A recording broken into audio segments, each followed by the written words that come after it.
Welcome learners in the series of courses on topology. In the previous video, we have talked about the compact spaces. We have proved that if a closed set of a compact set is compact. Okay, and then I gave you a remark saying we can show that every compact set may not be closed. And then I said if the space is Hausdorff, then every compact set should be closed in X. So let's move ahead and prove that statement that if you have a compact set, then it is closed. Okay, so let's take that as a theorem. Change.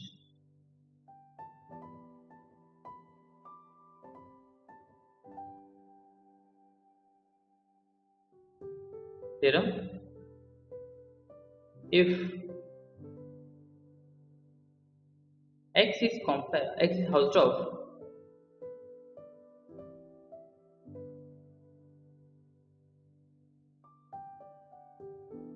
X is Hausdorff space, then every compact subset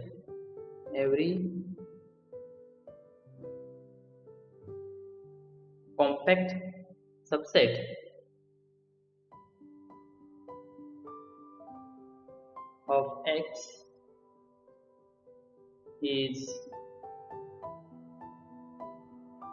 closed in X. But in general topological space, in any general topological space, if we have a compact subset of X, that need not be a closed set. Okay, so for counterexample, you can work out. So for counterexample, you need to find a space which is not Hausdorff, which will happen, which will hold, which will not do this. Okay, so let's go ahead and do this proof.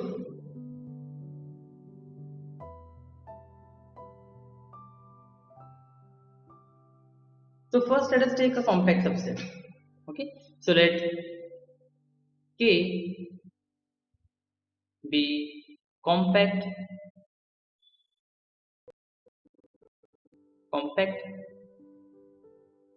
subset of X. Okay, so let's draw the diagram. We have a whole space. Let us have something like this. We have whole space X. In this X, we are taking a compact set. So let's take a compact set like this. We have this as a compact set K. Okay, so let K be a compact subset of X. Now what we have to show? We have to show that K is closed. We need to show that every compact subset of a Hausdorff space is closed. So we need to show that K is closed. Okay, so to show that K is closed, and to show that K is closed, that is enough to show that its complement, that is to show that complement, that is X difference K. Don't write K C, right? We are taking in terms of X, so X difference K is open, and we know how to show something is open. Okay, so to show something is open, we will take a point here and we will find the open set which will contain that point and which will be contained inside this. So let us take a point in this. Okay, so if this is K, X difference K will be the part which is outside this K, right? This entire part will be X difference K, and now we need to show that this entire part outside K is open. Okay, and to do that, let us take a point, say X, outside this X difference K, outside this K. So let us take a point X here, X. Okay, so let X belongs to X difference K. We need to find the open set which will contain this X and which will be containing inside X difference K. Okay, then we can say that X difference K is open and hence K is closed. So now for here, this is our hypothesis, Hausdorff. Okay, so now since X is Hausdorff, since we have a Hausdorff space, X is Hausdorff, if we take any point here, say y,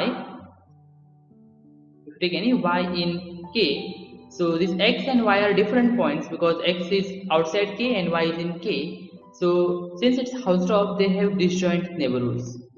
Okay, so this will happen for all the y's in K.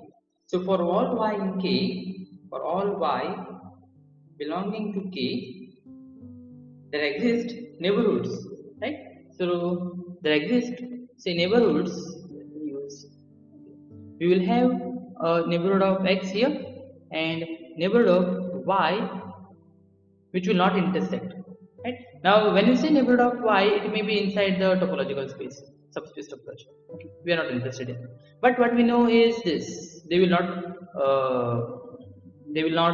intersect.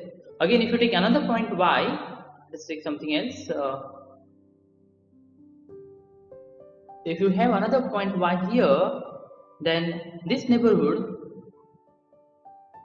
the neighborhood for this y and this x may be different. So this may be like, you will have something like this, and for x it may be something like this, right? It may happen that this neighborhood for y and this may intersect. That means this red color and this white color may intersect. Okay, but what we know is this white and white will not intersect, red and red will not intersect.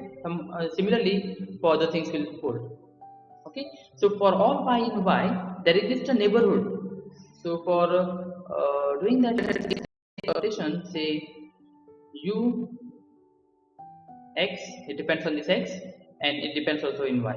So u x y and say v y, which are subsets of x, of course, such that these both are open, u x y suffix x y notation and v y are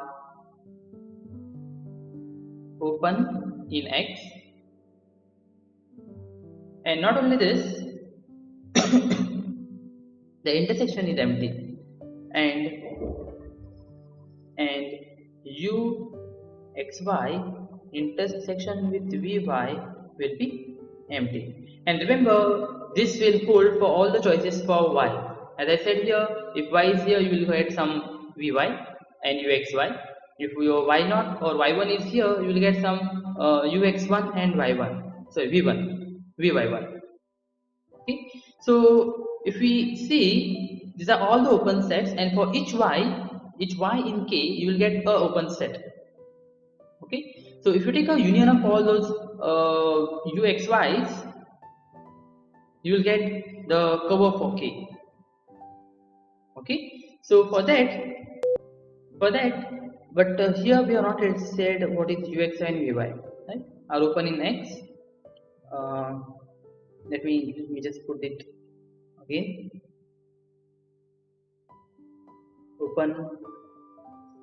Open in X.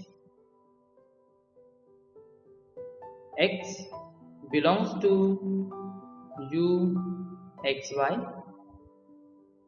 y belongs to vy, and this happens. That means in this case, let me just show you. This is our vy, and this is our u x y. So it's a neighborhood of x which depends on y. That's why we have written u x y, and this is the neighborhood of y, so vy. Okay. So for each y in K, we have vy. So when you take the union of all those things, it will be a cover for K. Okay. So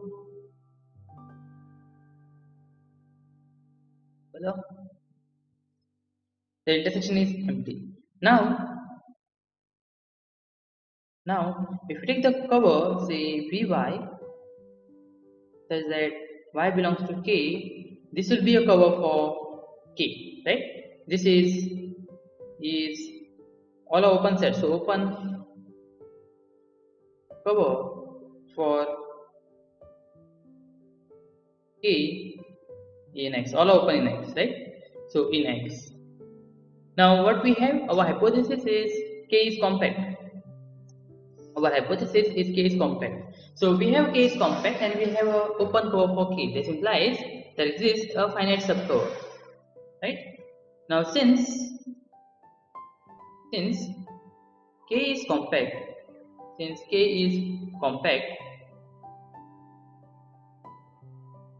there exists a finite subcover, right? So this implies there exist finite numbers, finite elements of K, say y1, y2, say up to yn, which are the elements of K because our indexing set is K, such that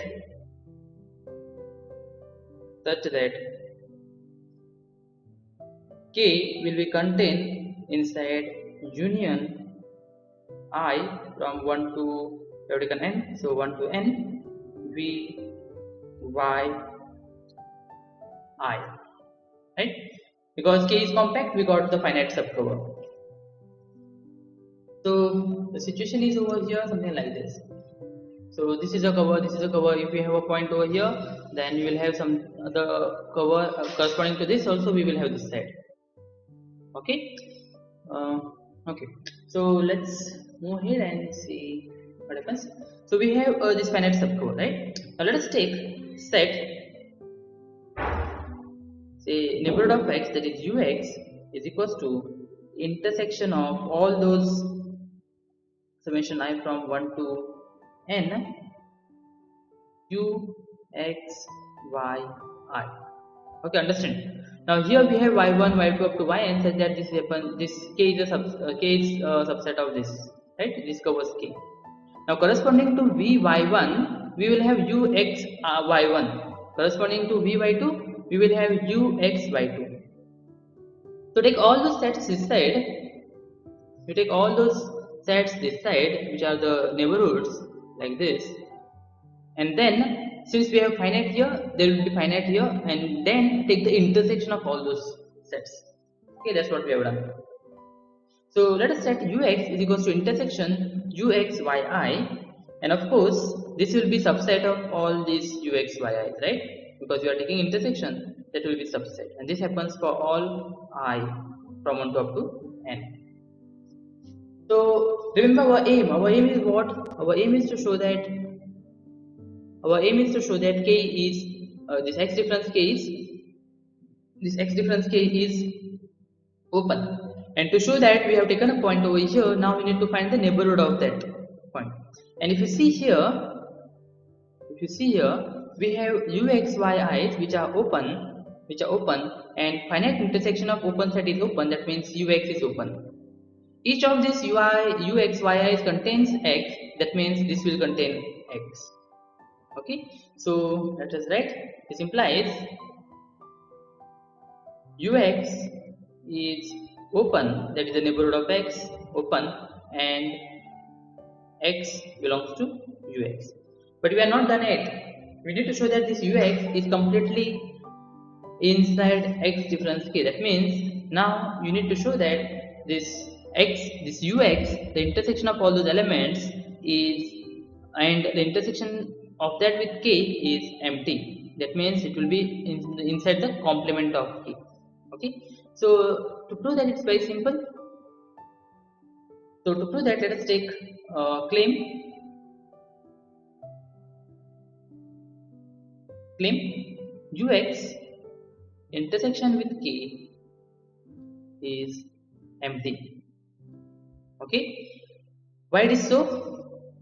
So for doing the claim, what we have is uxyi intersection with vyi is empty, and this happens for all I, right? Because of this we got uxyi and vyy by using the property of Hausdorff space. Okay, now if this happens for all, this implies when you take ux, because we have taken ux to be intersection of uxyi, since for the bigger space this is empty, this implies, now this for bigger space is empty, implies the smaller space it will be empty, right? Sorry. So ux intersection vyi will be empty, and this happens for all I. This because uxyi is a bigger set, that implies ux will be also intersection with vyi will be empty. So this happens for all I. This implies ux intersection. So this happens for vy1, vy2 and so on. So if you take the union of all those vy's, I from 1 to n, this also will be empty, right? Because for each set this is empty. So when you take the union of this, it will be empty, because when you expand this, it will be ux intersection with vy1 union ux intersection with vy2 and so on. So each of them is empty, so this entire thing will be empty. And we know that k is contained inside this. So intersection with the bigger set is empty, implies intersection with the subset of that this set will be also empty, right? And this implies ux is contained inside x difference k, right? So what we have proved, we know that therefore or hence x belongs to ux and which contain inside x difference k. This implies x difference k is open in x, hence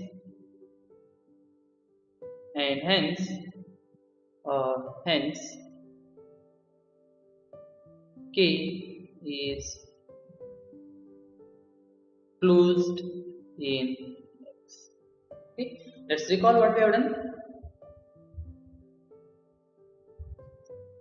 So we have this space x, right, which is Hausdorff space. Then we proved that every compact subset of a Hausdorff space is closed in x.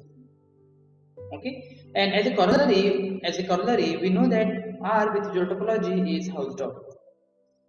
Right? We know that R with zero topology is Hausdorff. So we can say that corollary. Just check.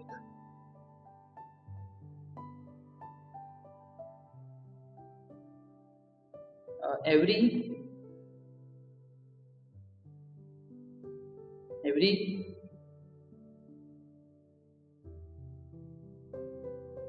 compact subset of R with usual topology is closed. Why so? Because we know that R with usual topology is a Hausdorff space, right?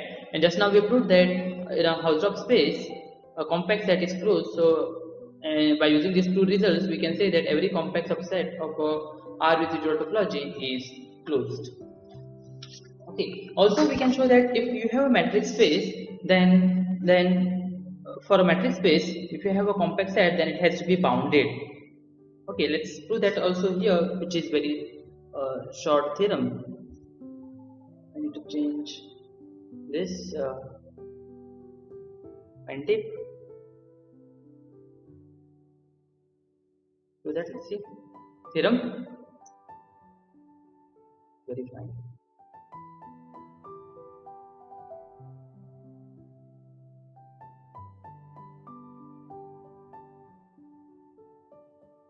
Theorem, every compact subset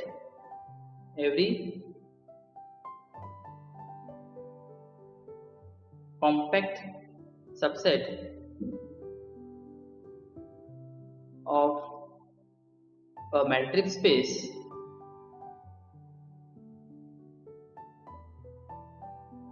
is bounded. How we will do this? So we have let's go for the proof.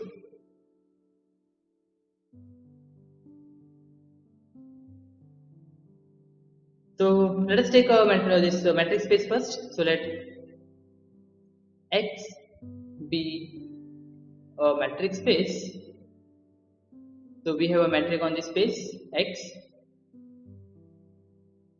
and let us take a compact subset K, subset of X be compact.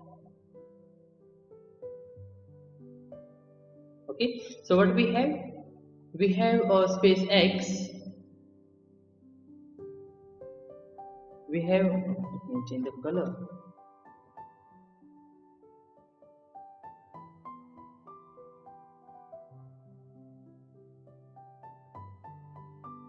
Let's use this. We have a space X.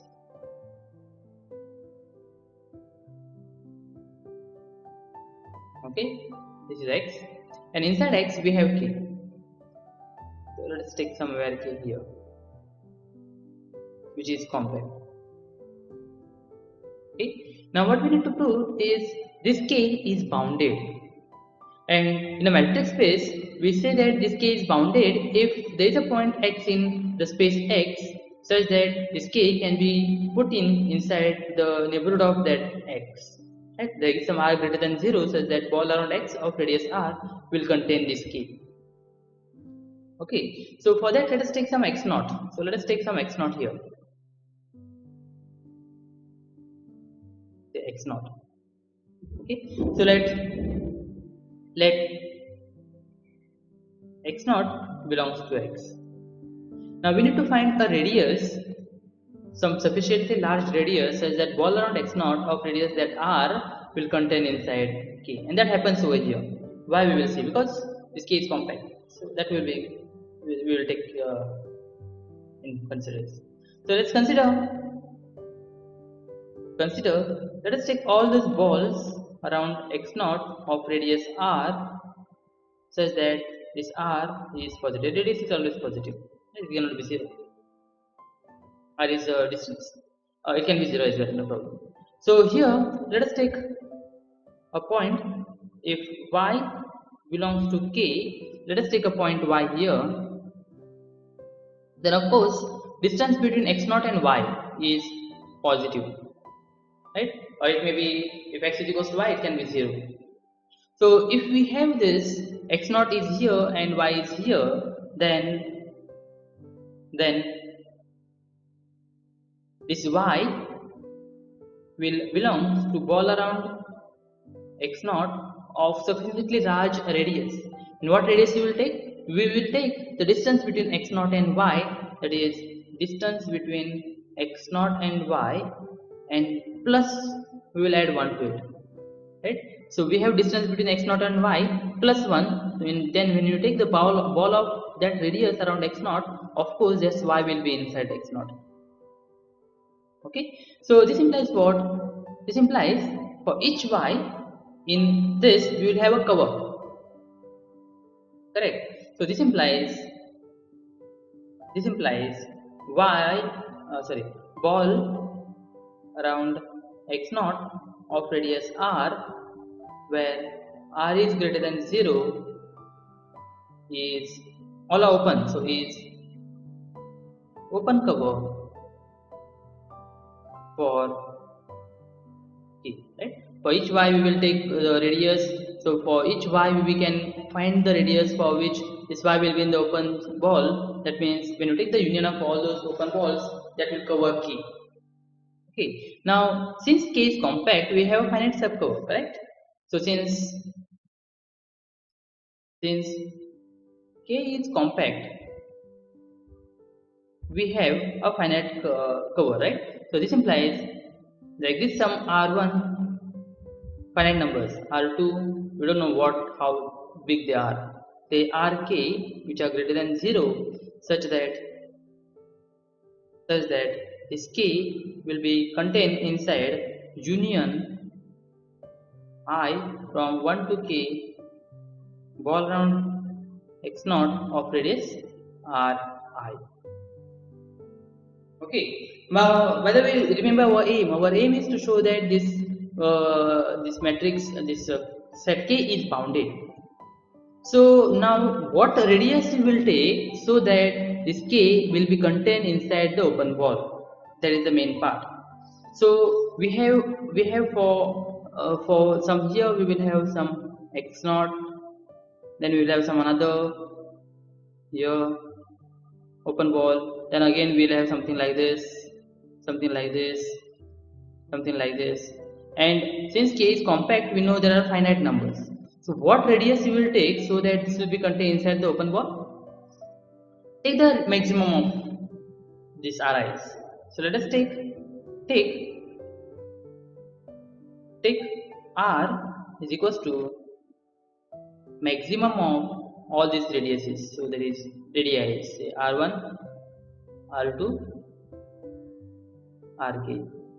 Take the maximum, right? And that will say that if you take the maximum of Rk, then this will be contained inside this entire union will be contained inside ball around x0 of radius r, and hence we will say that this k will be contained inside ball around x0 of radius r, and therefore we claim that k is bounded. Okay, so what we have proved? We have proved that every compact subset of a metric space is bounded.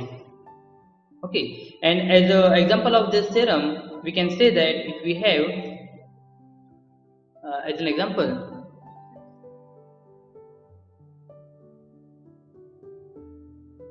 by using this theorem, we can claim that, say, infinite interval, say 0 to infinity, is not compact.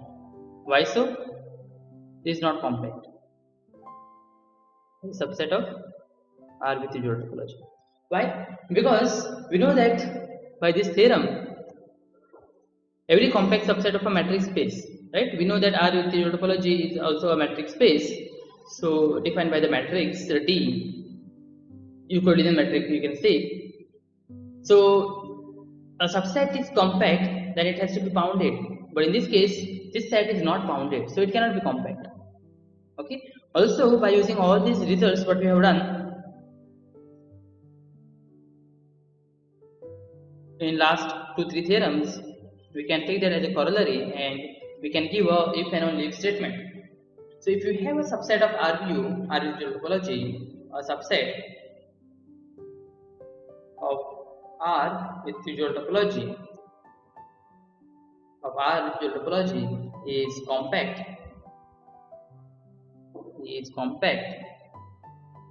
if and only if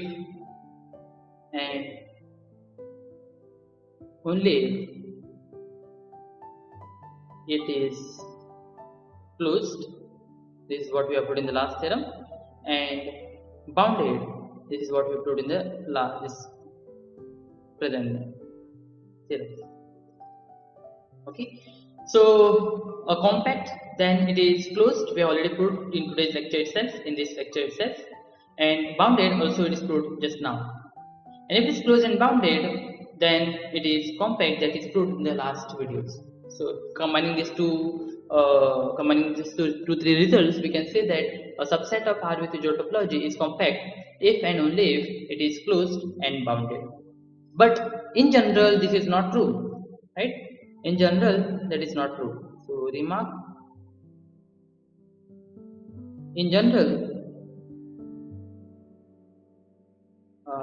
topology, let me write topology.